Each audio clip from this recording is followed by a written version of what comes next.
com muita alegria que nós recebemos você em mais um programa Via Literário Encontros em Prosa e Versos.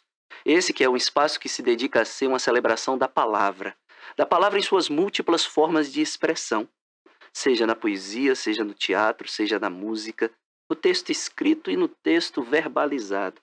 O Via Literário oportuniza um grande encontro dessas múltiplas dimensões através de interpretações, através de canções e através do Vozes Literárias, que é a nossa entrevista semanal.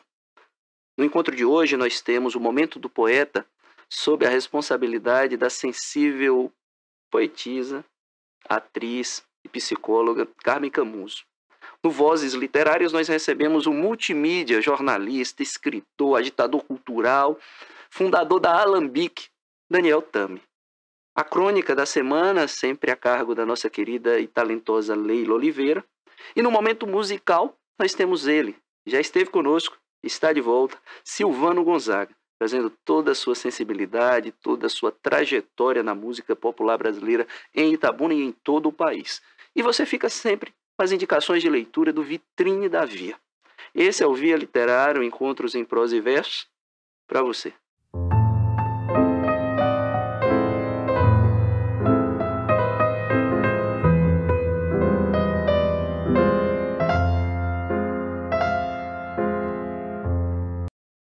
Na sexta-feira, acordei às 6, o que não é de se estranhar, afinal, era meu aniversário. Mas não posso levantar tão cedo e tive que segurar minha curiosidade até às 6h45. Depois não me segurei mais. Corri até a sala de jantar, onde o nosso gatinho cumprimentou-me com muita festa. Depois das 7, fui com os meus pais para a sala e olhei meus presentes. Foi você, meu diário, que vi primeiro. E era, sem dúvida, o presente mais lindo. Ganhei flores também, rosas e peônias. Mais tarde recebi mais flores. Papai e mamãe me deram muitos outros presentes e os amigos também me mimaram muito naquele dia. Ganhei um livro chamado Câmara Obscura, muitos doces, um jogo de paciência, um broche e os livros Os Mitos e Lendas Holandeses e A Viagem de Férias de Daisy para as Montanhas. Ganhei também presente em dinheiro, que usei para comprar mitos gregos e romanos. Muito legal! Depois, Liz veio me buscar para irmos à escola. Para comemorar, distribuí doces para os professores. Por hoje, vou terminar. Estou muito contente em ter você, meu diário.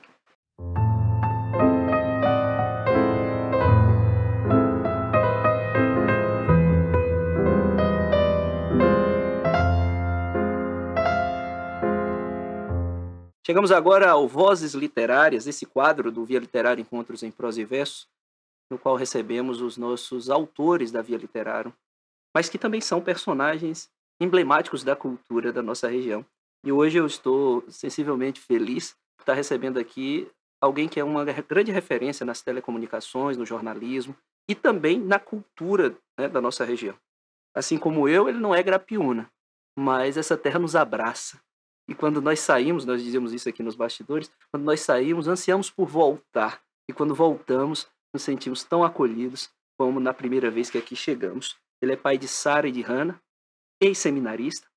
Ele é jornalista, escritor, blogueiro e se coloca num título bastante curioso. Nós vamos explorar isso, porque o bom humor é uma das suas marcas características. Ele é presidente vitalício e ditatorialício da Alambique.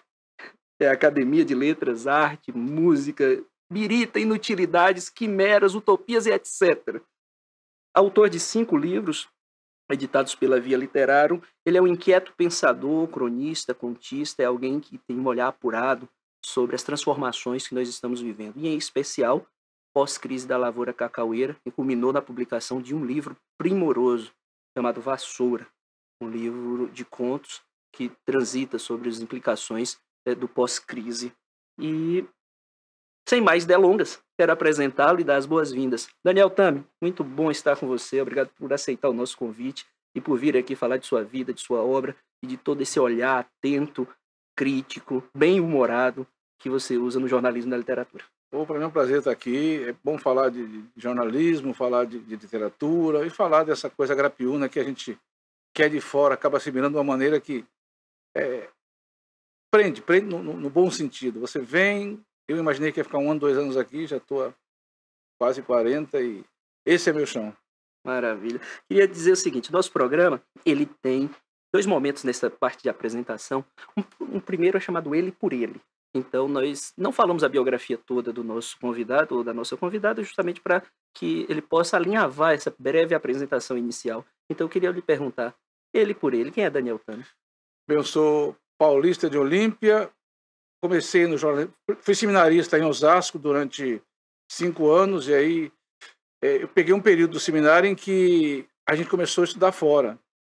O colégio já não era mais no seminário, e aí o colégio que a gente foi estudar, o Raposo Tavares, era exatamente um foco de resistência à ditadura, o movimento estudantil muito forte, e aí aos poucos a vocação de padre foi indo para o brejo e a vocação de militante, de esquerda, preocupado com questões sociais, acabou aflorando, e eu, com 17 anos, deixei o seminário, já comecei a militar em movimentos sociais, atuar como jornalista com 18 anos, e aí foi uma vida toda, até hoje no mesmo caminho, na mesma toada, e eu acho que o mundo perdeu um péssimo padre e ganhou um jornalista comprometido com as transformações sociais para lá de razoável.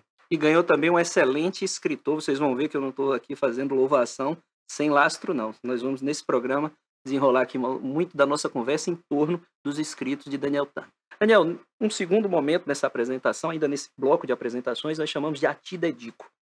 É um momento em que eu seleciono um trecho de um poema, um verso, um trecho de uma canção para dedicar e agradecer, em agradecimento ao nosso convidado, dar as boas-vindas, mas que de alguma maneira tem a ver com a sua obra, com sua personalidade, com a sua trajetória. E aí, depois de ler Vassoura, depois de ler Manual da Baixa Ajuda, O Gato que Tinha 3 Nomes, comecei a ler o tributo ao menino Grapiúna, Jorge Amado, me ocorreu de citar Belchior. Um trecho de Apenas um Rapaz Latino-Americano, porque eu acho que tudo que ele diz aqui tem muito do seu traço, né, do seu olhar crítico. Não me peça que eu lhe faça uma canção como se deve, correta, branca, suave, muito limpa, muito leve. Sons, palavras são navalhas, e eu não posso cantar como convém, sem querer ferir ninguém. Mas não se preocupe, meu amigo, com os horrores que eu lhe digo. Isso é somente uma canção. A vida realmente é diferente. Quer dizer, ao vivo é muito pior. A vida ao vivo é muito pior, Daniel? Olha, a vida ao vivo é muito pior e muito melhor, depende do ponto de vista como você encara. Você citou Belchior aí. Eu, no meu período entre os 17 e os 27, meu período de Osasco, eu fiquei entre o jornalismo, a militância e também a aventura. Então eu fui mochileiro. Eu fui mochileiro num tempo que era possível ser mochileiro. Havia violência, havia droga, mas não nessa proporção. Aí eu rodei Paraguai, Bolívia, Peru, fiz aquela, não sei quem assistiu Diário de Motocicleta, aquela imagem que Che Guevara olha lá de Machu Picchu, lá do alto, e você fala, nossa senhora, como eu sou insignificante. Eu tive, sabe, não tive a epifania do Che Guevara, que é uma história totalmente fantástica, mas ali eu tive a noção de que, sabe, a gente era nada no mundo, mas que devia fazer alguma coisa. E nessas viagens, você convive com todo tipo de situações e você aprofunda o conhecimento de um Brasil que não se aparecia em Osasco, não aparecia, talvez não apareça em Salvador, mas aparece em Itabuna, aparece em Ilhéus, aparece no interior do Brasil. Eu rodei o Mato Grosso, rodei o Paraná, eu fiz... Para quem é mochileiro, a estrada é o próximo caminho. Isso me deu um sentido de missão. Falei, não vou ser jornalista só para escrever, eu vou ser jornalista para tentar mudar a vida das pessoas e tentar mudar o mundo. Sabe? Eu acho que dentro me propus a isso. Ali, às vezes, numa situação eu cheguei a morar durante alguns períodos nessas viagens. Você viaja assim, você vai tentando, um dia você não consegue carona, não consegue almoçar, não consegue jantar. E eu morei 1 semana em Corumbá com os mendigos que ocupavam um casarão antigo no porto lá. Naquela semana, eu sabe, acho que eu aprendi, fiz uma faculdade de vida, convivendo, mendigos mesmo, mas o que eu vi ali de dignidade, de solidariedade, sabe, de se preocupar, a gente saía, quando voltava, olha, eu deixei aqui, quer dizer, o que eles não tinham, eles deixavam pra gente. Rodei o Pantanal de barco, convivi com o Ribeirinho, aí eu vi a miséria que era a Bolívia, vi a miséria que era o Paraguai, nada diferente da miséria da nossa periferia, mas você passa a ter uma noção de mundo, entendeu? Talvez ali tenha nascido o escritor que só foi despertar aqui na Bahia e muito, muito tempo depois. Maravilha. E toda essa trajetória, ela vem, então, alimentar, né, o ofício do escritor. E aí vamos pensar o seguinte, um pouquinho antes dessas viagens, um pouquinho antes dessa coragem de sair pelas estradas e absorvendo todo esse conhecimento, tanto sensorial como nas relações interpessoais. Como é que nasce o leitor, Daniel Tami? Como é que é a sua iniciação no mundo das letras? Olha, uma das vantagens do seminário, entre tantas, é que você tinha uma biblioteca lá espetacular. Como eu não era muito de rezar, eu me desiludi muito cedo com a vida do seminário, mas eu tinha uma biblioteca lá. Nós tínhamos. Então, eu sou um leitor, eu já cheguei a ler assim, uma média de 50 livros por ano. Leitor compulsivo. Eu só não consigo, como algumas pessoas conseguem, ler 3, 4 livros ao mesmo tempo. Eu pego um livro e vou até o fim. Também, às vezes, tem livro que eu leio em um dia. Então, ali foi despertando. Eu, no seminário, já comecei a fazer o jornalzinho do seminário. Aí, foi um caminho natural. Do seminário, foi um jornal chamado A Região. E foi um negócio até... Essas coisas, quando tem que acontecer, acontece. Eu tinha saído do seminário, estava assim, sem rumo na vida. Aí, quando morreu José Carlos Passe, um corredor de Fórmula 1, eu fiz um artigo bobo. Hoje eu acho que o artigo é bobo. Aí cheguei no jornal, simplesinho, estava chovendo, eu lembro, uma roupinha simples, eu saí do seminário, a gente ficava numa situação difícil. Aí estava lá seu João Macedo de Oliveira, que era o dono do jornal. Aí sei que eu escrevi uma redação, nem chamava, uma redaçãozinha aqui, ele olhou e falou assim, meu filho, você faz o quê? Eu falei, ó, seu João Macedo, eu estou desempregado, saí do seminário, eu estou assim. Ele falou, não, amanhã você começa aqui. Você tem um texto para a sua idade. Eu tinha 18 anos, nunca escreveu nada. Aí, esse anjo de luz chama seu João Macedo de Oliveira. Hoje eu sou muito amigo da filha dele, depois de 40 anos se encontrou, já está na eternidade. E aí fui seguindo o caminho e da leitura, paixão pela leitura foi a paixão pelo jornalismo, uma coisa natural. Eu até acho, eu sou espírita, tá? Então, se eu tiver 200 mil vidas, eu quero ser 200 mil vezes jornalista, mas jornalista como eu sou, com a opção de vida que eu fiz desde que eu entrei no jornal aos 17 anos. Aí da paixão pela leitura, a paixão pelo jornalismo foi uma consequência natural. Até chegar na literatura, que foi a literatura que eu digo, eu como escritor, foi um caminho muito longo e depois a gente vai contar, foi uma coisa assim, totalmente inesperada. Daniel, você sempre foi um homem de posicionamento muito claro à esquerda, um homem de princípios políticos e sociais muito bem definidos, né? Isso vem da sua formação, da sua militância. Quais foram os custos sociais, políticos, econômicos, de ser coerente, como você foi durante toda a sua trajetória? Veja bem, eu tenho um blog, trabalhei no Jornal Região aqui, trabalhei em São Paulo, mas o meu blog, quem lê meu blog, não tem subterfúgio. É um blog de esquerda, é um blog para falar bem do PT, do MST, dos índios, quilombola, dos excluídos. Então, eu até podia fazer um chave, mas paguei um preço alto. Eu acho que o que me trouxe de benefício pessoal e me permitiu criar 2 filhas, manter uma família, eu não vou fazer o tipo, não, eu podia ter ido mais longe, eu podia até ter ganhado mais dinheiro se eu tivesse optado por seguir outro caminho, mas não teria sido feliz. Eu costumo dizer o seguinte, não tem coisa melhor do que você chegar em casa de noite, hoje não, uma mora em Conquista casada, outra mora aqui em Itabuna, mas sozinha, quando elas eram pequenas, sabe? Uma vez eu teve um episódio, por isso que eu gosto de contar a história. Fique à vontade, nós queremos ouvi-la. Eu parei um dia na Praça da M, um cara parou num carro danado, né? Aí falou assim, tá vendo, Daniel? Você, jornalista de esquerda aí, ó, tá andando a pé e eu tô aqui nesse carrão. Aí eu falei, ô filho, mas sabe qual a diferença de nós dois? É que eu chego em casa de noite e olho nos olhos da minha filha. Na verdade, eu não sei dirigir. As pessoas dizem, Daniel, até engraçado, Daniel trabalha, não sei o quê, mas não tem um carro, não é que não tem um carro, não sei dirigir. Mas ele fez uma coisa assim, tipo assim, eu tô aqui. Então, eu fiz uma opção e desde que cheguei aqui, mesmo, eu passei alguns períodos difíceis, como todo mundo passa, quando você perde a eleição é um negócio complicado, e eu venho fazendo já desde 93, quando eu deixei o jornalismo de imprensa, de jornal, de rádio, TV, para fazer jornalismo de assessoria de imprensa, eu peguei um período difícil aqui na região. Eu fiz a oposição ao Antônio Carlos quando só o cara tinha que ser muito corajoso ou muito doido, eu acho que são as duas coisas, para ser o professor Antônio Carlos. Perfeitamente. Eu vivi episódios muito complicados, quando assassinaram o Manuel Leal, esse episódio é um episódio emblemático, e eu me lembro na época, assim que mataram o Leal, é uma história que talvez eu preciso contar no livro, não tive condições nem tempo, mas eu lembro que eu chamei, a redação era eu, Luiz Conceição e 4 estagiários. Eu falei, era Davidson, Domingos, Ricardo e Simone. Eu falei, olha, a partir de hoje acabou o jornalismo, agora aqui virou trincheira para esclarecer esse caso e não dar 1 minuto de paz para os caras que fizeram isso para ele. Então quem quiser sair, pode sair, porque eu já estou 40 anos, essa estrada não sai mais. Vai ficar eu e Luiz Conceição aqui, aliás, se Luiz quiser ficar. E ninguém saiu.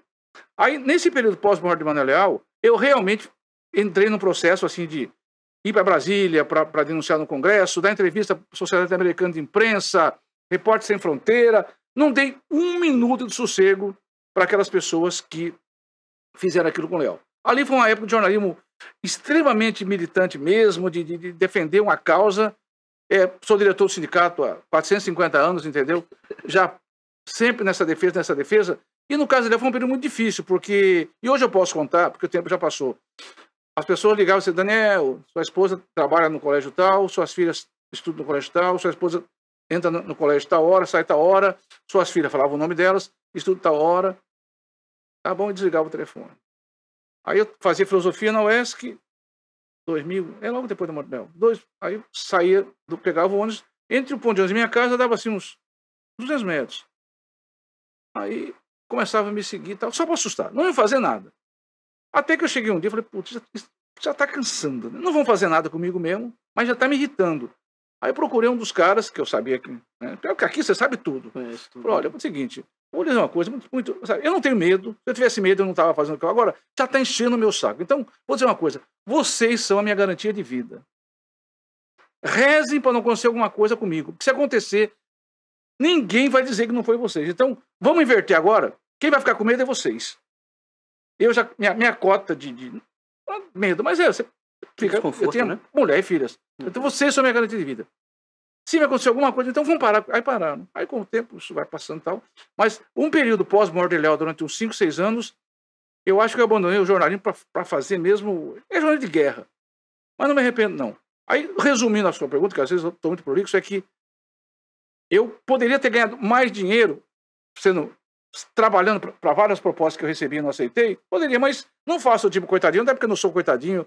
Essa opção que eu fiz me deu mais do que eu merecia, mais do que eu precisava. Eu levo uma vida digna, trabalho muito até hoje, mas me permitiu levar uma vida digna. Então, digna e melhor, feliz. Exato. Não adiantava nada eu ser rico não, ganhando muito dinheiro, infeliz, sabe?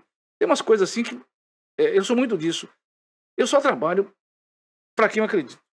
Perfeitamente. Tá? Ou se eu não acreditar, não tem jeito. E essa coragem que você teve de fazer esse jornalismo e a coerência de viver e profissionalmente atuar com aquilo que te fazia se realizar é o que inspirou muitas pessoas, inclusive da minha geração, inclusive a mim, a lhe admirar e lhe respeitar como profissional, como escritor. Eu, na verdade, é que a minha história como jornalista de esquerda, e eu vou até entrar, quando eu entrar na literatura, eu quero entrar nesse assunto também, é tão forte que eu tenho uma história na TV Cabralha, que é um negócio, sabe, eu formei gerações de jornalistas lá, fundei a TV Cabralha, fui o primeiro editor, primeiro diretor de jornalismo, mas as pessoas passaram a olhar para mim, parece que eu tenho que tirar o chapéu, aqui não tem não, parece que tinha uma estrelinha do PT na testa. Aliás, o que muito me orgulha.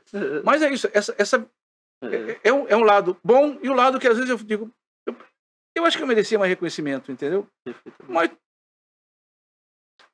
não preciso, não espero, e a Cabralha tem umas histórias também, aquele negócio, a gente vai ter que vir uma conversa de gente capiúna aqui, porque eu sou um dos fundadores da TV Cabralha, sabe, tem uma história lá extraordinária, eu e as pessoas que construíram aquilo, e as pessoas vão mas olha, eu quero lhe dizer que existe uma geração que olha para você com um olhar de gratidão e de admiração, e na universidade, não apenas no curso de jornalismo, mas também na literatura, na militância dos movimentos sociais, e esse é um reconhecimento que é dos mais valiosos. Aliás, é o que me basta. E agora eu quero transitar para lhe fazer uma pergunta. Jorge Amado fala que o humor é da maturidade. e que a juventude é o elan, é o ímpeto, né? Ele, entendendo as coisas da vida, observou e naturalmente disse o óbvio. Como é que você, diante de todo um processo de história e de formação que tensionou tanto sua vida e seu ofício, como é que você transitou para essa escrita refinada, com esse humor escancarado, mas também elegante, que não é caricato, e culminou nessa preciosidade essa aqui. delícia aí. Delícia de ler, Manual da Baixa Ajuda.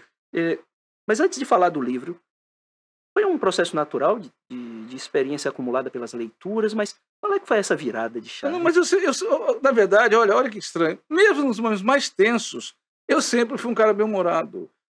No período mais crítico da região, eu tinha a última página, uma página de humor que eu escrevia. Mas como é que alguém consegue transitar dessa tensão permanente que você vive com...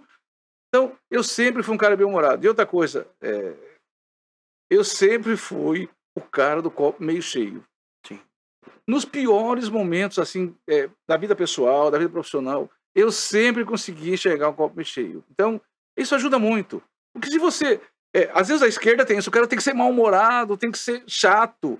Não precisa não, dá para ser de esquerda e ser bem-humorado. Dá para ser de esquerda e, sabe, levar a vida no humor também. Depois a gente vai chegar no Alambique, por que eu criei Alambique.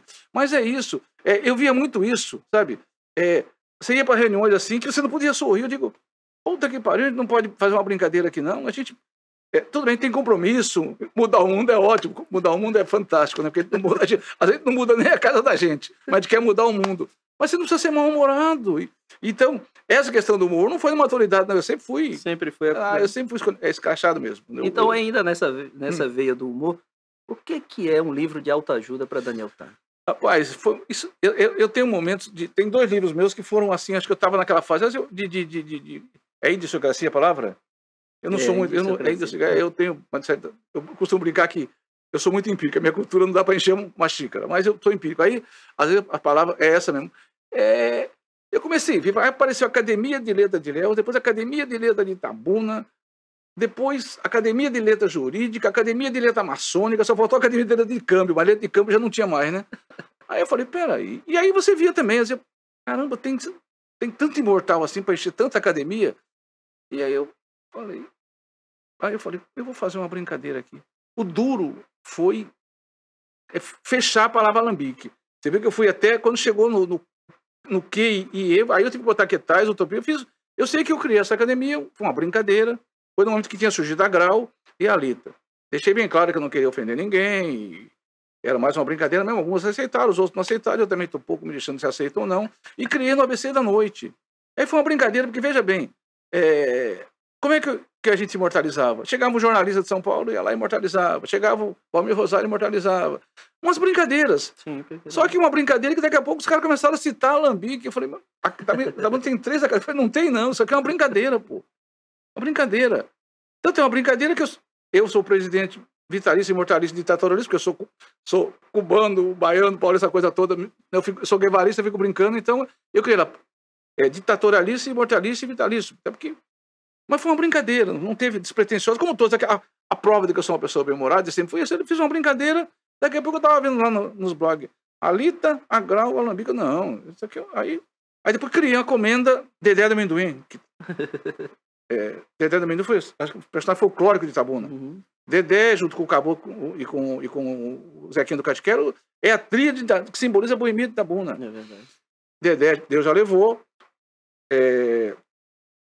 Zequinha, infelizmente, fechou o Cantiquero, a pandemia, aquela coisa toda. Depois só uma oportunidade de ir. Nós estamos gravando esse programa e eu queria prestar uma homenagem à família de José Gabriel de Santana Filho, que perdeu o genitor, o pai de Zequinha, lá em Eunápolis. Está sendo sepultado hoje, no dia que a gente grava esse programa. Então, nosso abraço a toda a família José Gabriel de Santana Filho, Mari Santana, do Catiquero. Eu, há 2 semanas, tive a chance de presenciar um momento histórico. Esses acasos que a vida proporciona, eu estava lá. Eu vou todo sábado lá na ABC da Noite, que a gente só está abrindo sábado agora, porque o Caboclo está adoentado. Então, aí chegou lá Zequinha. Falei, meu Deus, estamos presenciando a história. Zequinha e o Caboclo juntos. A história de Itabuna é uma história que eu tenho muita preocupação de sabe, não deixar essa história morrer. E aí, a Alambique, a sede é na ABC da Noite, e eu criei uma comenda. A comenda Dedé do Amendoim é uma comenda bem bonitinha. Então, aí, a pessoa está passando, pronto, virou comendador. Chegou. Aí você É uma brincadeira, obviamente. brincadeira. Aí o primeiro comendador por motivos óbvios, é o Caboclo Alencar. É o seguinte, a vida da gente, você também milita na esquerda, a gente tem que abrir mão de algumas coisas, tem que manter princípios, mas se a gente não tiver um pouquinho de bom humor, não tomar uma cachaçinha, não fumar um charutinho, não, sabe? Pô, como é que é? Proibido sorrir? É verdade. Não. Mas vamos voltar aqui. Você define muito bem, na abertura do manual da Baixa Ajuda, você define muito bem o que é a autoajuda e o mercado que se estabelece em torno da autoajuda. Você se lembra disso? Quer dizer pra gente? Lembro. O que você diz, assim, com bom humor e com um olhar, com uma crítica bem ácida? Assim? Eu escrevi esse livro, acho que era o auge daqueles manuais de autoajuda, né? Todo mundo, eu brinquei, falei, o único cara que se dá bem com o negócio de autoajuda é o cara que vende o livro. Então, eu até coloco aí. Aí eu falei, vou fazer um manual de baixa ajuda. Aí Gaspar, bela sacada. Aí, bela sacada. Aí, mas agora, esse livro passa assim, não é longe, não. É anos-luz do politicamente correto. Né? Perfeitamente. Mas é uma brincadeira. Esse foi o livro para me divertir mesmo. É uma delícia. O livro é delicioso. Agora, pega aí, Rafa, na imagem. Manual da Baixa Ajuda, Via Literário. E no final, ele pega ditados populares em gotas de ácido e de sabedoria e vai desconstruindo um por um. Não, o livro é uma delícia. É uma delícia. O livro é uma delícia. Se deleitar. Aí tem as fábulas também, que eu desconto as fábulas, né? E assim, muito atual, viu? Tem um dos contos aqui, Juros por Deus. Essa é atualíssima. Porra. Então, não vou dar spoiler não para que você leia. Procure. Essa é atualíssima. Em off aqui, Daniel me disse, olha, um cidadão de Porto Seguro comprou sozinho 50 exemplares. Para distribuir no hotel dele. Tem a cara do meu hotel. Ele falou, tem a cara do meu hotel. Daniel, vamos falar de literatura infanto-juvenil. Infantil e infanto-juvenil. Nós temos aqui um outro livro de Daniel, O Gato que Tinha 3 Nomes. Uma delícia de leitura, as ilustrações assim bacanas e uma história de família. Isso eu gostei muito porque você coloca o gatinho alinhavando as relações entre pai, mãe e as filhas. Você dedicou a Sara e a Hannah, né? E o gato tem 3 nomes por quê? Conte essa história pra gente. Esse gato chegou lá em casa e tem uma filha veterinária. Uma das minhas filhas é veterinária, outra é advogada, Sara é advogada e Hannah é veterinária. O gato chegou lá, lindo, um gatinho persa, tudo. Aí eu falei, esse gato vai chamar Che, que é Che Guevara, né? Só que eu não conseguia chamar o gato de Che. Aí eu falei, não, Ernesto. Aí Sara e Hannah, não, o personagem da novela mexicana, Carlos Daniel. Aí eu chamava o gato de Ernesto, Sara e Hannah chamavam o gato de Carlinhos Daniel, e Lúcia, sabe-se lá por que minha esposa chamava de Carlinhos Mereel. E o gato atendia pelos 3 nomes. E aí eu falei, isso é uma bela história. Aí casei com 2 coisas fundamentais aqui da região, que é conservação ambiental e chocolate. Aí realmente é um livro para criança mesmo, 5, acho que é 10 anos, vá lá. E eu fui amarrando a história. O gato, no final, também não vou dar spoiler, mas no final o gato vira chocolate. E deu uma baita de uma sorte, que eu tenho uma amiga lá em Goiânia, chamada Juraci Mazeiro Pozobon. E foi ilustradora, né? E ela foi ilustradora. Ela caprichou demais, e aí ficou um livro gostoso. Só que quando eu ia lançar o livro, pum, veio a pandemia. E aí o livro ficou hibernando, mas agora eu resolvi trabalhar, já lancei lá no Festival de Chocolate. E o mais engraçado é que você Jorge Amado falou isso. Obra não tem dono. Na pandemia, está todo mundo em casa, tal, daqui a pouco liga minha filha. Pai, você sabia que seu livro está sendo usado numa escola aqui de Itabuna? Eu falei, não, filha. Passaram o livro como trabalho de classe para criança de 5, 6 anos. E aí a mãe da menina conhecia a minha filha e falou, olha, diga para o seu pai que a minha filha amou o livro, ela quer autógrafo no livro, mas era período da pandemia. Então, aí depois eu fui numa escola, quando eu chego na escola, as crianças estão encenando o livro, tudo vestido de gatinho. Essas coisas que não tem, sabe, gratifica. É verdade. Aí eu saí e falei, meu Deus, então... Aí agora eu resolvi. O problema é que, por eu ser essencialmente jornalista, eu nunca tive tempo e talvez ambição para... Vou investir um pouquinho na minha carreira de escritor. E eu sempre falo, não, agora vou, mas o agora vou já tem 450 anos. Sabe? Eu costumo dizer que eu sou um jornalista que escreve livros. Não sou um escritor. Antes de falar de Vassoura, no centenário de Jorge Amado, você nos brindou aí com esse livro de contos também, né? Contos. Todos os livros são de contos. Tributo ao Eterno Menino Grapiúna.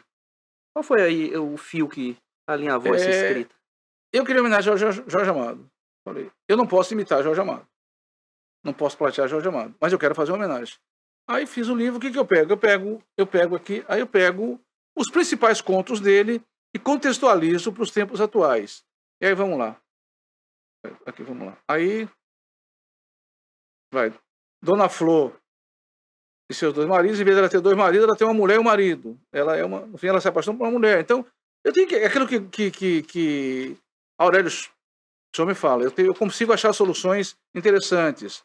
Aí Mar Morto é outra história. Então eu peguei os principais romances. Quincas Berro d'Água vira Quincas Berro de Deus. É um bêbado que no final vira um crente, um evangélico insuportável. Entendeu? Bom, para não dar tanto spoiler. Capitães de Areia vira um time de craques.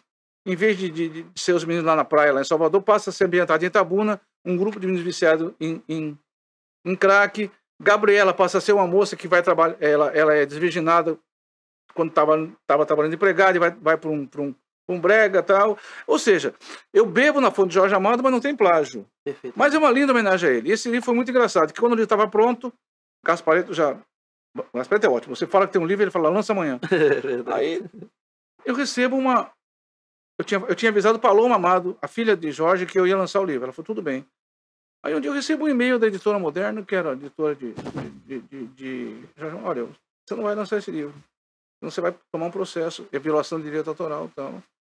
Aí eu falei, o livro é uma homenagem, não faço plágio. Onde é que entra direito autoral? Aí eu falei, Gaspar, não vai lançar não. A gente não vai brigar com a editora Moderna. Aí eu falei, pô, tô com puta de um livro. Você percebe quando fez coisa. Com a segunda escreve porcaria, eu fiz uma porcaria, mas eu tinha noção de que eu tinha escrito um puta livro. Aí eu falei, aí teve um evento lá em Ilhéus. João Jorge, o neto de Jorge Amado, filho de João Jorge, estava lá. Aí eu, lá no Bataclan, fui lá, todo simplesinho e tal. Falei, João, eu sou Daniel, eu já sei quem é você. Falei, então, fiz um livro em homenagem ao seu avô. Tal. Falei assim, disseram o que você? Disseram para a editora que não, toque o livro aí. Eu falei, que garantia você tem que eu posso tocar o livro? Falei assim, a minha. E foi logo 5 exemplares, peguei 4 amigos meus, falei, cada um vai bancar uma parte do livro, 4 empresários, nisso eu sou bom também. E aí fiz 5 mil exemplares. Aí também o livro foi lancei lá no Festival de Chocolate. Tanto que agora esse livro também, como ele se pagou logo de cara, eu não vendo. Aliás, eu não sei vender livro, eu distribuo tudo, eu não vendo livro, sabe? Mais uma coisa que você e Gasparetto têm em comum, apesar dele ser editor, ele é uma generosa mão a espalhar a literatura. As pessoas pedem um livro, quanto eu digo? É o prazer de você estar pedindo um livro meu. Até porque não dependo disso e acho que eu costumo brincar com Daniel. Eu quero pagar, eu digo, meu amigo, se eu fosse depender de literatura, eu não comprava um charuto cubano, que custa 120 conto, pô. Porque também não compro, eu ganho. Mas é só para fazer uma brincadeira. Não dá para ver de literatura. O prazer do livro é quando você dá o livro e a pessoa diz, eu digo, só quero uma coisa. Depois você me diga, gostei, achei uma porcaria, mas me dê o feedback. Exato. E o prazer da gente é saber que alguém leu. Né? Aí Jorge foi isso. E Jorge depois, só mais uma coisa engraçada, deixei no Bataclan. Vendeu igual água. O cara foi muito correto comigo. Se vendia 100, ele me dava os 70% dos 100, ficava os 30. Ele foi muito correto comigo. Acho que eu vendi lá uns 500 livros lá no Bataclan. Pegava turista. Aí um dia eu chego lá, todo alegre, para pegar o dinheiro do livro. Eu olho lá, aí tava essa capa aqui. Aí tinha lá travesseirinho, chaveirinho, negócio de geladeira, sacola, camiseta. Tudo dessa estampa. E essa estampa aqui é de Goca. Goca Molino de Léus. Ele até brincou, Daniel, você vai ser meu cobaia. Eu tô com uma ideia aqui de uma técnica que eu aprendi nos Estados Unidos. Vamos arriscar? Eu falei, eu preciso de uma capa, eu só tô pensando em você. Aí eu falei assim, eu perguntei pro dono do Bataclan na época, já mudou o dono. Oh, que legal, o Goca autorizou usar a capa dele do nosso livro, que a capa era minha e dele, né? Não autorizou, não. Alguém ligou para mim, não. Eu falei, mas você está ganhando. A questão está ganhando dinheiro, você no mínimo tinha que avisar para a gente que você estava usando aí. Quer que ele dê uma parte? Eu falei, não quero que você me dê nada. Só estou fazendo uma observação. Tem mais cuidado com e aí, também, ele foi muito correto comigo. Acho que o lugar que eu mais vendi foi no Bataclan. Porque o turista chega, pega uma capa dessa, Jorge Amado. Um bom texto. Até hoje o livro está atual. Tanto que eu fiz 5 mil, devo ter uns 1.500 lá ainda. Mas vendeu bem, vendeu 3.500 livros. Aí foi um negócio. Para o escritor local é fora de série. E aí nós chegamos na sua obra máxima. Que foi a primeira. E até agora, né? Porque Não, vem coisa boa, por isso a gente está trabalhando no romance, eu tenho certeza É. que chegaremos em obras ainda mais profundas. Aurélio Schomer, um trecho aqui bastante ilustrativo sobre o que é a potência desse livro, ele diz: os personagens são reais, as histórias são verossímeis, um texto sem floreios, em microcontos diretos, claros, objetivos, sem deixar de passar emoção, dramaticidade, com soluções de final muito boas. Na atual literatura baiana, é difícil encontrar a qualidade que Daniel apresenta neste livro. Quando eu li, eu criei altas expectativas. Quando eu li esse trecho. Uma orelha dessa, eu falei assim, eu até brinquei, a orelha que é... O cara vai ler essa orelha e vai pegar o livro e dizer, pô, o Daniel deve ter feito alguma coisa para esse rapaz. Porque... Mas não. Mas quando eu chegar ao final do livro, a Aurélio tem razão. E eu queria que você falasse assim, como é que você pensou essa composição que usa elementos bíblicos, que usa títulos, né, ligados à teologia judaico-cristã, mas vai tão a fundo nos dramas e nos dilemas de uma sociedade pós-crise, avassaladora, que transformou paradigmas, enfim. Você conseguiu conjugar bem o erudito com o popular e conseguiu apresentar, né, de forma muito acessível, envolvente na narrativa, mas sem perder a elegância da profundidade do seu texto. Gasparetto brinca, Daniel, esse é seu livro pós-morte. Eu digo, pelo amor de Deus, Gasparetto, deixa, eu quero... Não, realmente eu sou muito...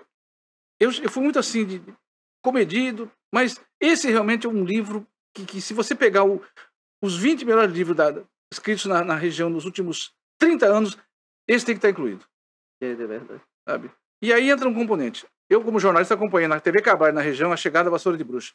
E testemunhei coisas assim que eu vivi a história. E eu vivi a história com a visão do forasteiro. Porque as pessoas, mas isso é passageiro. Eu dizia, não é passageiro. Mas criou-se uma ilusão de que não, daqui a pouco recupera. Mas quando eu vi a dimensão daquilo, sabe, o estrago que estava fazendo, eu falei, não, isso não é passageiro, não. Tanto que eu fiz uma manchete na região escrito assim, acabou, letra desse tamanho assim, teve uma reunião na associação comercial para me expulsar de Itabuna. Eu falei, mas acabou, vocês estão querendo o quê? Tanto acabou que acabou. Nós caímos caiu 80% da produção. O cara que era milionário hoje, um ano depois a gente estava fazendo feira para ele lá na prefeitura. O cara era milionário. 2 anos depois a gente estava fazendo literalmente, juntando dinheiro para fazer a feira dele. Sabe? O filho do produtor que vivia em Paris, no Rio de Janeiro, teve que voltar para a fazenda e acabou quem não se matou acabou se envolvendo com droga ou demorando para assimilar. Alguns realmente tiveram o eixo, mas era muito difícil. Veja bem, para gente que é proletário, é muito difícil. Você tá ganhando 4 mil, daqui a pouco você ganha 12, pô, eu vou me apertar, mas ou mesmo que você ganha 1.000, mas o cara que as histórias que são reais, você assistiu Magníficos? Sim. O cara que pegava o avião de manhã, ia até Ilhéus, Maratajuípe, pegava é um dos casos mais emblemáticos do filme, que eu participei desse filme indicando algumas coisas. E ia para o Rio de Janeiro, na barbearia do Copacabana, cortava cabelo e a barba, tomava um chopp, pegava o avião e voltava para casa. Era isso, pô. Batia o carro, o cara não chamava o mecânico da oficina, ele chamava a concessionária para dar um carro novo.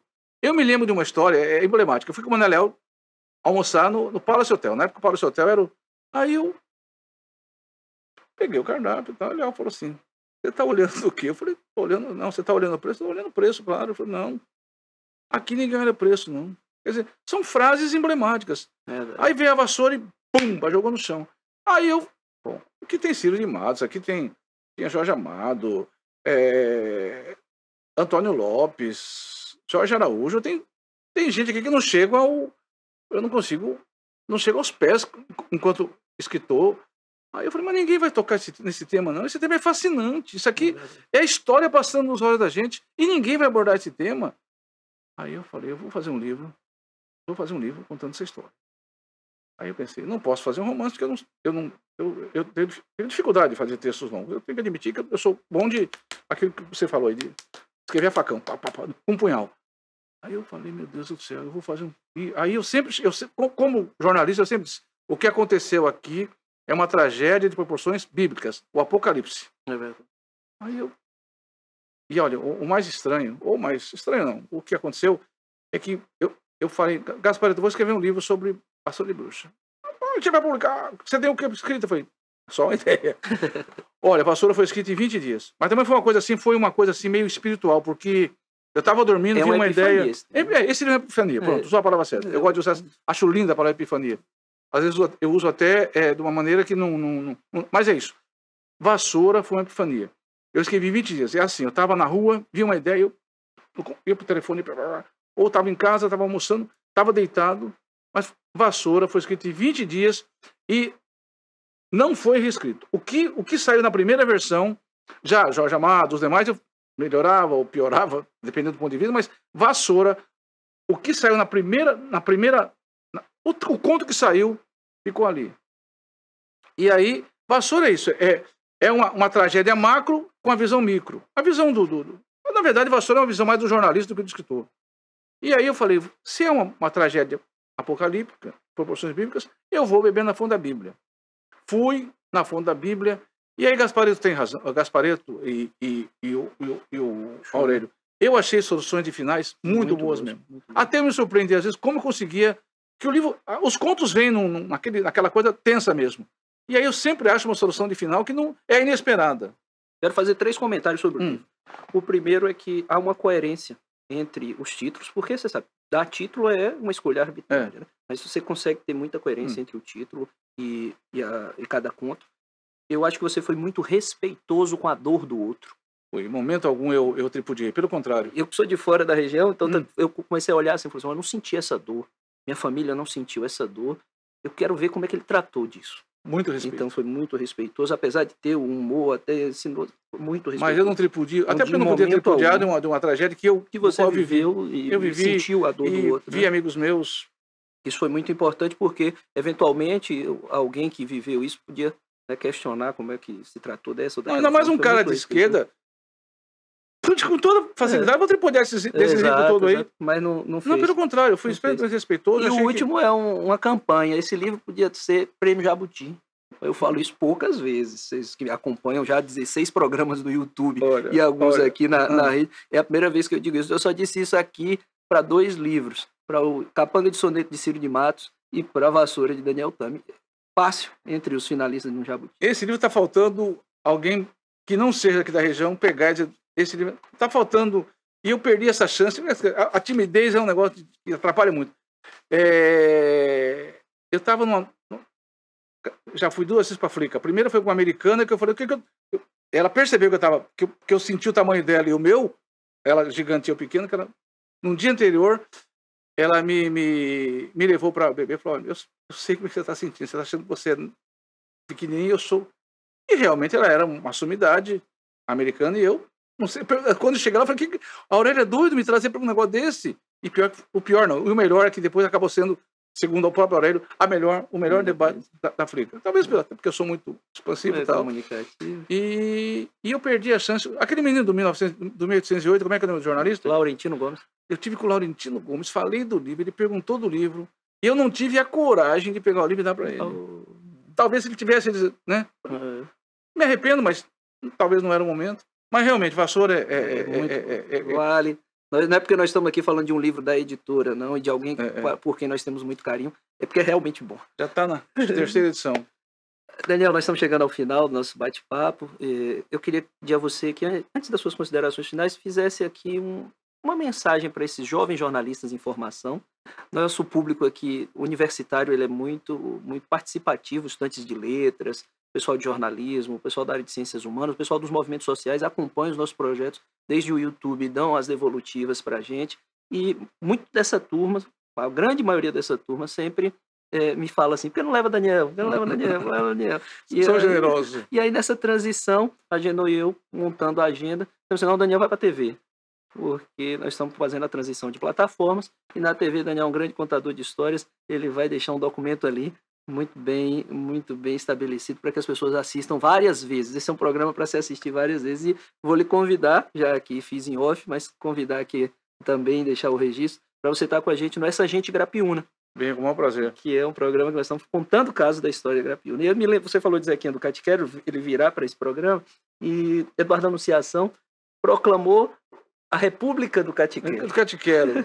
E eu acabei fundando o reino do ABC da Noite. ABC da Noite. Eu me lembro que o caboclo estava num período assim de aquela coisa, as pessoas só ia a velharada lá. Eu falei, não, esse cara a gente vai ter que eu tenho muito esse lado sabe, eu acho que as pessoas têm que ser homenageadas em vida.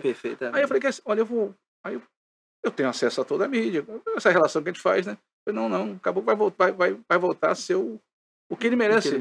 Aí tombamos lá, criamos 2 festas anuais, a Lavagem do Beco tem homenagem a ele, e o aniversário dele, e a gente, de repente, fiquei feliz, meu Deus do céu. Começou a chegar jovem lá, falei, pô, missão cumprida. Que a gente até brincava que o caboclo do meu tempo, quando eu comecei lá, tinha que botar o SAMU do lado, só tinha velho. Então é isso. E aí, já que vamos chegar na mensagem, a mensagem que eu dou é a seguinte, eu tenho sido muito, felizmente, agora as pessoas começam a procurar, para dar entrevista, tudo. Eu sempre digo, olha, qualquer profissão, sejam éticos. Qualquer caminho que você escolher, sejam éticos. Aquilo que eu digo, cheguem em casa, os jovens olhem nos olhos dos seus pais. Os que têm filhos, olhem nos olhos dos filhos. Porque é simplista.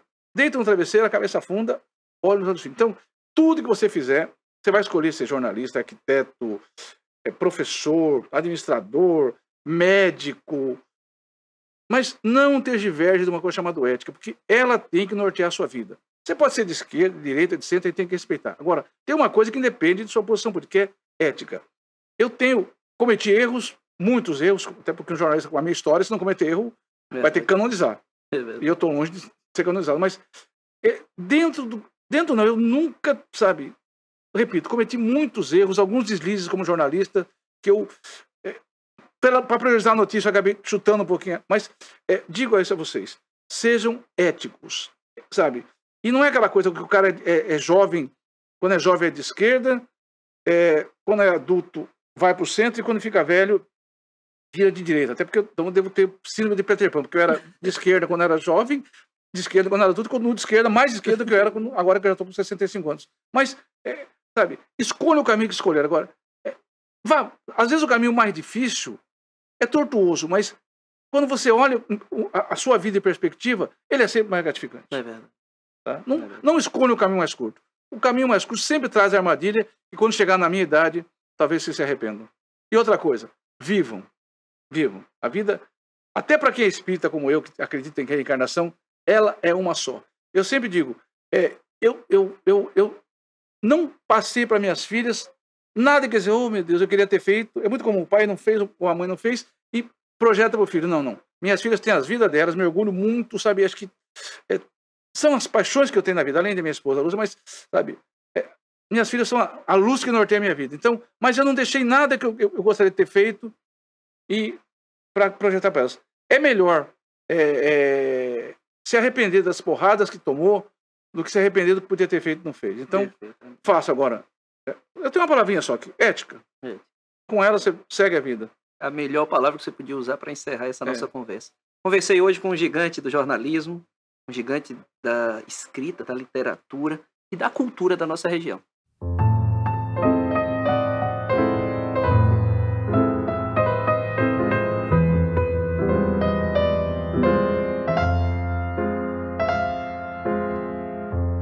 Ouvi dizer que em países mais desenvolvidos, logo que os bebês homens nascem, tem a pele do prepúcio puxada sem anestesia convencional. O procedimento é feito para evitar uma futura circuncisão.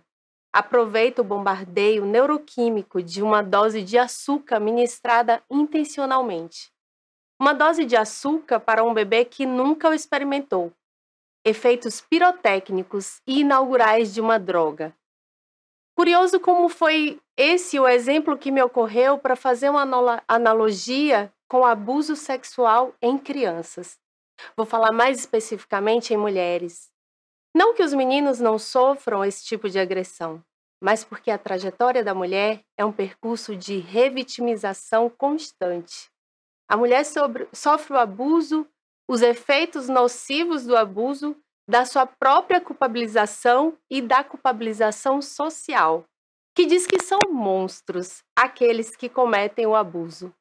No final das contas, será ela, a criança, a colocar o tio gente boa, o amigo da família divertido, o vizinho amado por todos, na posição de monstro. Aqui, então, era menina, é antecipada de forma abrupta à posição de mulher. É revitimizada pelo assédio ao longo de sua vida, fazendo com que se mantenha na cena do abuso, na posição de vítima e ré no próprio abuso. Principalmente porque a criança desconhecia aquelas substâncias que invadiram, fora de hora, seu corpo infantil, provocando desconhecido ou pouco explorado prazer. A então menina, que ignora a dimensão da violência naquele instante, à medida em que se desenvolve, experimenta a culpa, o nojo, o sentimento de impotência. Leva tempo, leva palavras, leva lágrimas, até se dar conta do que aconteceu para conseguir sentir raiva do algoz. Ocorreu-me o exemplo da pele do prepúcio porque queria uma metáfora, uma situação leve, já que a intenção desse texto é ser uma crônica, que na maioria das vezes é poética, leve e divertida. A boa mulher é agradável, é doce, é leve, é divertida, acolhedora. É para isso que somos educadas, principalmente para acolher. O problema é ser assim quando todo o entorno é hostil, violento e silenciador. É lembrar que quando criança era abusada por pessoas que deveriam ser a proteção. E o abuso invisibilizado mesmo quando cometido na frente de outras pessoas. É difícil ser leve quando a todo instante precisa se afirmar para o outro o seu espaço, a necessária equidade. Que a fala da mulher não é pedido, não é por favores, é reivindicação. Que não se trata de concessão, mas de direitos. É um desafio sorrir quando se tem de estar atenta ao passar numa calçada estreita, pois o sorrateiro e inesperado assédio pode vir de um simpático idoso ou mesmo de um adolescente já imbuído de seu empoderado e impune machismo. Ou quando se está em um corredor de loja com uma filha menina, onde o tensionamento é ainda mais intenso. Inúmeras situações que só nascendo mulher para entender, pois todas são neutralizadas, invisibilizadas. Era para ser uma crônica leve, divertida. Embora o programa prossiga em datas diferentes, escrevo após o Dia da Escritora, após o Dia da Mulher Negra Latino-Americana, após um terrível caso de feminicídio ou mesmo após outro caso que não cheguei a ter tempo de saber, porque ocorrem a todo instante, em todos os lugares. Era para ser leve, talvez entrar na política superficialmente ou sob os escudos de palavras poéticas. Mas o ser negra é um lugar político. O ser mulher é um lugar político. O ser mãe é um lugar político. Escutar mulheres em um setting terapêutico, ter um lugar em uma tribuna, em uma página de livro, ou uma crônica a ser ouvida me investe do dever de falar contra qualquer forma de subjugação, discriminação e violência. Se não usarmos desses lugares para educar, se não reivindicarmos pelos nossos e pelos direitos que todas as pessoas têm a condições dignas de viver, não tem como sorrir, ser leve e divertida. E o literário é poético e político.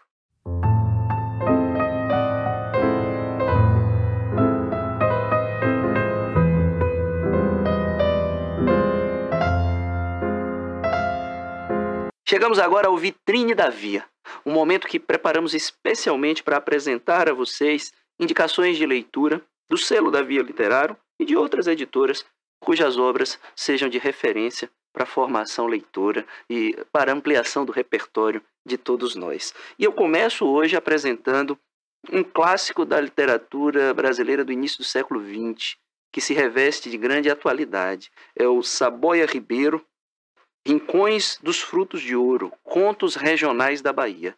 Esse livro recebeu o prêmio Ramos da Paz da Academia Brasileira de Letras em 1933. Essa é uma revisão, a segunda edição, revista e ampliada, e publicada pelo selo da Editos. Nós temos aqui 2 livros de literatura infanto-juvenil. O primeiro, de Catiana Rigaud, autora da Via Literário, e leva o título Todo Mundo é Muita Gente, com a ilustração da queridíssima professora da UFSB, Silvia Quimo Costa. É uma viagem, né, no universo infanto-juvenil sobre a valorização das diferenças. Nós temos um segundo título também na literatura infanto-juvenil, do querido Paulo Cidade, lá de Ilhéus, presidente da Academia de Letras de Ilhéus, e O Sequestro dos Raios de Sol é uma peça infanto-juvenil, e ele é roteirizado, é bem interessante, porque já vem o roteiro da peça aqui nessa obra de Paulo Cidade. Nós temos poesia e prosa poética. Poesia com Essa Gente e Outros Poemas, uma segunda impressão do nosso querido amigo, poeta, ativista socioambiental, Valmir Carmo, que já esteve conosco no Via Literário Encontros em Prosa e Versos, falando sobre sua obra, ainda quando o nosso programa era veiculado apenas pelo YouTube, e em breve vai voltar aqui para falar sobre seus novos projetos. E aqui nós temos muito dos poemas mais marcantes de Valmir Carmo, como o Essa Gente, que é o poema que dá nome ao livro. E por fim, nós temos aqui Veludo Azul, prosa poética, de Nazim Maron. É um livro muito interessante que traz visões do autor, né, sobre a vida, sobre o cotidiano, mas sobre o traço de uma prosa poética. Às vezes poemas, às vezes uma construção um pouco singular, por assim dizer, que não dá nem para classificar tamanha sensibilidade de Nazim a partir da sua prosa poética.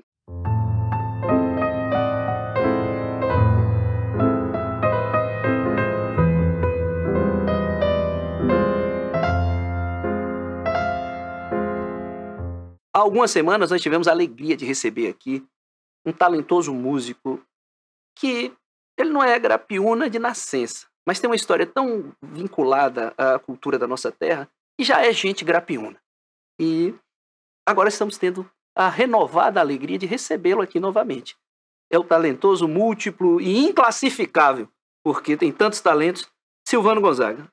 Silvano, querido, muito obrigado. Eu quero pegar nessas mãos, porque essas mãos fazem um som que a gente diz a João Bosco, eu digo aqui também em Itabuna, a dois caras, Léo Jorge e Jafé Ornelas, que as mãos dessas pessoas precisam ser patrimônio cultural da humanidade. Porque o que essas pessoas nos oferecem em termos de arte, essas mãos precisam ser tombadas pelo patrimônio histórico. Tê-lo aqui novamente é uma alegria, Silvano. Obrigado, também é um prazer imenso estar aqui. Né? E falar de arte, falar de música é muito bom, né? A gente precisa de mais arte, de mais cultura. Né? Um abraço também a todos os escultores que tem aqui em Itabuna também, não só na área da música, pintores, né? Doutora Ivone mesmo, minha grande amiga também, né? Minha prima. Sua prima também é uma grande pintora também. A gente acha artista onde a gente nem imagina. Fala, olha, rapaz, você é artista. De repente o cara faz uma coisa e ele fala, nossa senhora. E aqui é um celeiro maravilhoso. Parabéns, Itabuna, pelo celeiro que tem. É verdade. Já que você falou dessa família, eu vou mandar um abraço especial aqui. Doutor Adilson, doutor Ivone. Amigão. Gustavo, casou recentemente com Luciana. E maravilha. Adilson é também um incentivador da cultura. Nossa, né? Adilson fomentou também. Quando eu cheguei aqui em Itabuna, nos idos aí de 90, 92, passou o quê? Uns 8 anos, eu acho. Aí, doutor Adilson, eu só chamei doutor Adilson. Doutor Adilson chegou lá em casa com... Era CD na época, de choro, né? Que ele sabia que eu gostava de choro. E me presenteou com muito CD de choro. Aí a gente fez amizade, assim. Engraçado que a gente estava tocando na frente do Banco do Brasil. E ele chegou, prazer, meu nome é Adilson, eu sou médico, gostei do seu trabalho, muito bom e tal. E começou a conversar com a gente do nada, assim. A gente fez amizade ali e depois ele me deu esse presente. E a amizade continua até hoje. E sabe por que nós estamos contando essa história, que a princípio pode parecer desconexa com o objetivo do programa? É para falar para vocês sobre uma coisa que falta muito no meio artístico, que é a generosidade. Isso. E nós temos assim exemplos como o de Adilson, mas também como o de Silvano e Carlo e de outros tantos artistas aqui que tentam ir além, né, da estrutura mercadológica que aprisiona e das demandas que são demandas também que a vida nos impõe, e exalar pelos seus poros e pela sua arte a generosidade de estar ao lado das pessoas, construindo e fomentando a arte e a cultura, algo que está tão escasso nos tempos atuais. Agora vamos de música, porque Silvano está aqui, nós não vamos ficar muita conversa, vamos de música. Fazer uma canção em homenagem à minha mãe, que gosta muito dessa música.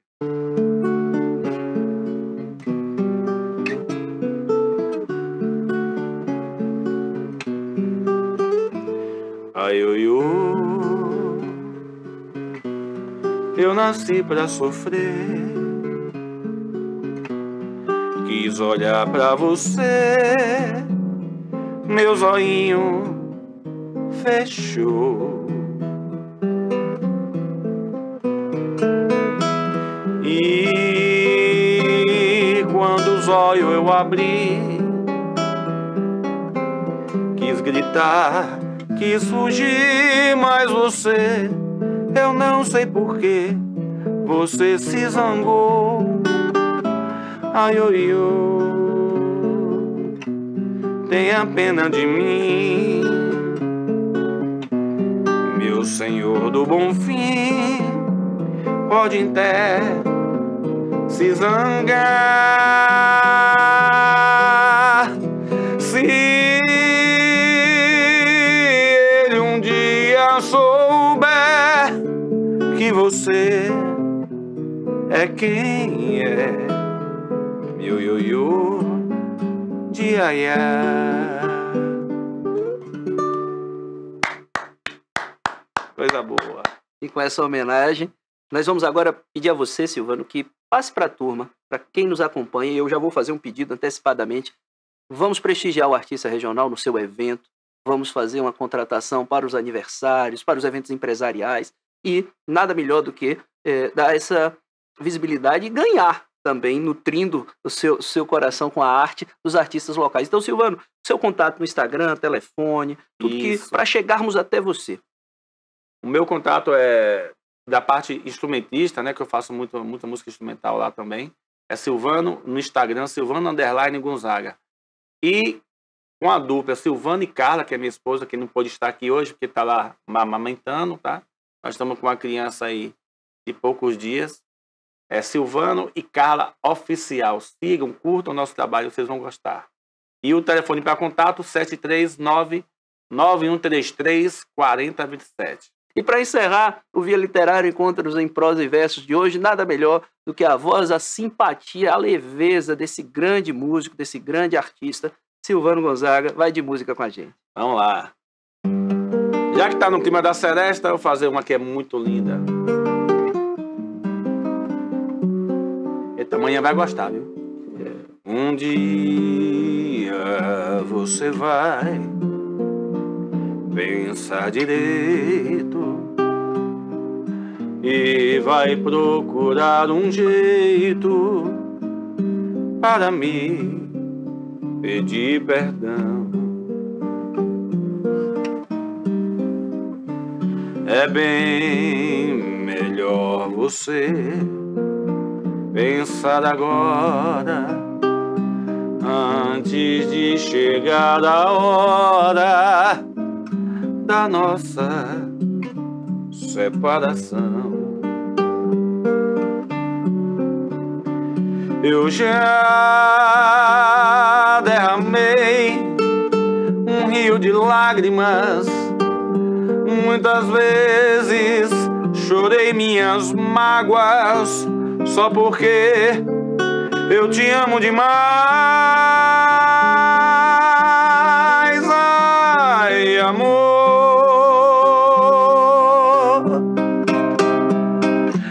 dediquei a você minha vida inteirinha.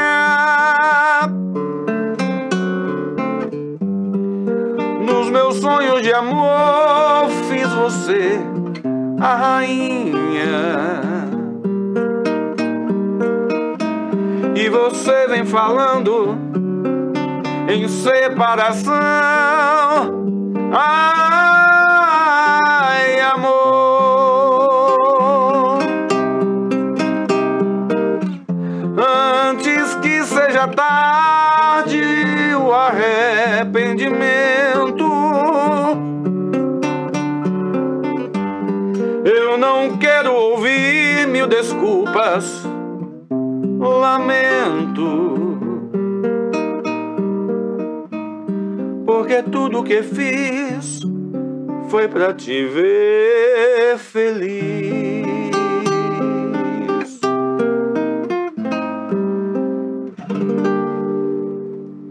Coisa boa. E assim nós encerramos o Via Literário Encontros em Prosa e Versos para você.